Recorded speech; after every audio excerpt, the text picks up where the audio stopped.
that even exists. When Bryan Singer was coming back to X-Men Days of Future Past, I was ecstatic. But when I watched the first trailer, I was a little worried. You're afraid. I remember. Yes, Charles.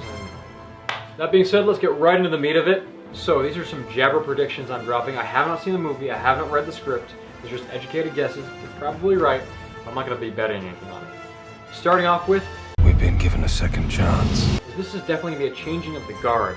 They're handing the franchise, Ian McKellen and Patrick Stewart are handing the franchise to McAvoy and Fassbender. Clearly. Hugh Jackman is probably going to be kept throughout everything because, yeah, the First Class series isn't going to, they're not going to be prequels anymore. It's just going to be a continuing, ongoing franchise that doesn't have to be beholden to the previous films because we want to forget The Last Stand, basically. That's why this is all happening. Also, that being said, we see the post-apocalyptic future setting. We've got New York in ruins and there's a base in the middle. I believe that's going to be the battle at the very last, at the very end of the film. And while we're doing that, Logan's going to be working his thing, trying to get McAvoy and Fassbender to do what they need to stop Bolivar Trask, played by Peter Dinklage, as they try to stop the Sentinels from ever being created. Bolivar Trask, I find this character really fascinating. I'm kind of wondering if there's more to Bolivar Trask than meets the eye. But I don't know.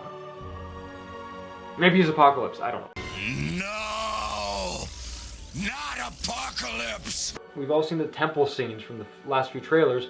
I believe that could actually tie into Age of Apocalypse. We all know Apocalypse is tied to ancient Egypt, and those temples are very, very interesting looking. They've introduced the new Sentinels, the future Sentinels.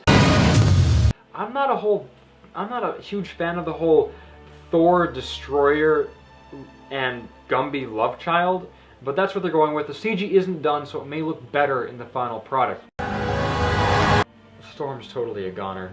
I think all of the original crew is screwed. I think they're going to be dying off one by one as they interlace the scenes from the future and the past, with the exception of Wolverine. And I think some of the new faces might make it to the First Class time period, to the 70s, such as Bishop. Why? Because we are all waiting in anticipation for X-Men Age of Apocalypse, and you can't have Apocalypse without Bishop.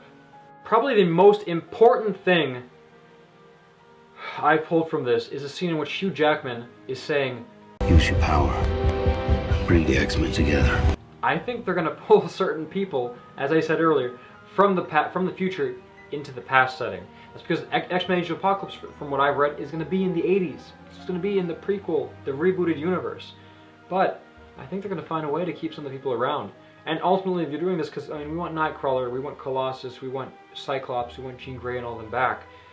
But X-Men Last Stand screwed everybody over. So that being said, that's what I pulled from the trailer. I was